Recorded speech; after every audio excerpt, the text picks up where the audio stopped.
అందరికీ నమస్కారం. నేను మీ డాక్టర్ ప్రసన్న. ఈ రోజు మనం మాట్లాడుకునే topic lipid panel. So general గా యాన్యువల్ కి వచ్చే వాళ్ళకి లిపిడ్ ప్యానెల్ చేస్తాం. అసలు దీంట్లో ఏమేమి ఉంటాయి అంటే కొలెస్ట్రాల్, టోటల్ కొలెస్ట్రాల్ వాల్యూ ఉంటుంది. నార్మల్ వాల్యూ ఎంత అంటే 200 కంటే తక్కువ ఉండడం. Triglyceride levels normal value less than 150 కంటే ఉండాలి. HDL అంటే గుడ్ కొలెస్ట్రాల్, మెన్ లో మగవాళ్ళల్లో 40 కంటే ఎక్కువ ఉండాలి. ఫీమేల్స్ ఆడవాళ్ళల్లో 50 కంటే ఎక్కువ ఉండాలి. తర్వాత LDL బ్యాడ్ కొలెస్ట్రాల్. నార్మల్ గా జనరల్ గా అయితే గోల్ అన్నది లెస్ దాన్ 100. కానీ ఒకవేళ ముందు హార్ట్ అటాక్ గానీ స్ట్రోక్ కానీ అట్లాంటి వాళ్ళకు, అలా ఉన్న వాళ్ళకి ఇండివిజువలైజ్డ్ అంటే కొంతమందికి లెస్ దాన్ 70 గోల్ ఉంటుంది, కొంతమందికి లెస్ దాన్ 55 గోల్ ఉంటుంది. ఇది లిపిడ్ ప్యానెల్. దీంతో పాటు కొన్ని సపరేట్ గా క్యాలిక్యులేట్ చేస్తారు. నాన్ HDL కొలెస్ట్రాల్ అవి కూడా క్యాలిక్యులేట్ చేస్తారు. ఇప్పుడు రీసెంట్ గా చాలా అడ్వాన్సెస్ వచ్చినాయి. అందరి క్వశ్చన్ ఏంటి అంటే నేను ఇంకా అడ్వాన్స్ లిపిడ్ ప్యానెల్ టెస్ట్ చేయించుకోవాలనుకుంటున్నాను. ఎస్, రీసెంట్ లో 2026 గైడ్ లైన్స్ కూడా చేంజ్ అయినాయి. Lipoprotein A testing. ఇది ఏంటి అంటే మనము జెనెటికల్ గా నువ్వు ఎంత రిస్క్ ఉన్నావో ఉన్నది తెలుసుకోవచ్చు.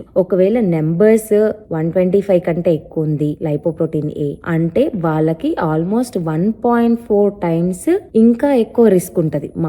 మామూలు రిస్క్ ఫ్యాక్టర్స్ తో పాటు ఈ లెవెల్స్ ఎక్కువ ఉంటే ఇంకా వాళ్ళకి రిస్క్ ఫ్యాక్టర్. మోర్ దెన్ 200 ఉంటే ఆల్మోస్ట్ ఒక డబుల్ ద రిస్క్ అయితే డెఫినెట్ గా ఉంటది. సెకండ్ది ఎపోలైపోప్రోటీన్ B. బేసిక్ గా మనకేం తెలుస్తుంది ఎపోలైపోప్రోటీన్ B అంటే నెంబర్ ఇంక్రీజ్ ఉంటే దాంట్లో ఏమన్నా బ్లడ్ వెజల్స్ లో ప్లాక్ ఫార్మేషన్ ఏమైనా స్టార్ట్ అయిందా లేదా అని తెలుస్తుంది. ఐడియల్ గా అయితే 90 కంటే తక్కువ ఉండాలి. ఒకవేళ 90 కంటే ఎక్కువ ఉంది అంటే మాత్రం లైఫ్ స్టైల్ మాడిఫికేషన్స్ కంపల్సరీగా స్టార్ట్ చేయాల్సింది. ఇంకొకటి, ఇవి రెండు కాకుండా ఎప్పుడైతే మనం ఈ కొలెస్ట్రాల్ ప్యానల్, ఎప్పుడైతే లిపిడ్ ప్యానల్ చేస్తామో ఆ నెంబర్స్ ని బట్టి పేషెంట్ కి బ్లడ్ ప్రెషర్ ఉందా, డయాబెటీస్ ఉందా, ఏజ్ ఎంత ఉంది, అవన్నీ కన్సిడరేషన్ తీసుకొని క్రియాటినిన్ వాల్యూ ఎంత ఉంది, షుగర్ వాల్యూస్ ఉన్నాయా లేవా, అవన్నీ క్యాలిక్యులేట్ చేసి కొన్ని రిస్క్ ఫ్యాక్టర్ స్కోర్స్ క్యాలిక్యులేట్ చేస్తాం. దాన్ని కొత్తది ఏంటి అంటే ప్రివెంట్ ASCVD రిస్క్. ఒకవేళ దాంట్లో గానీ ఏమన్నా రిస్క్ స్కోర్ ఎక్కువ ఉంది అని అంటే, లో కానీ మోడరేట్ కానీ అట్లా ఉన్నప్పుడు ఇంకొక టెస్ట్ చేసుకోవచ్చు. అదేంటిది అంటే కొర్నరీ ఆర్టరీ కాల్షియం స్కోరింగ్. అదేం తెలుస్తుంది అంటే అసలు కొర్నరీ వాళ్ళు ఏం చేస్తారంటే సిటీ స్కాన్ చేస్తారు, నాన్ కాంట్రాస్ట్ సిటీ స్కాన్ చేస్తారు. దాంట్లో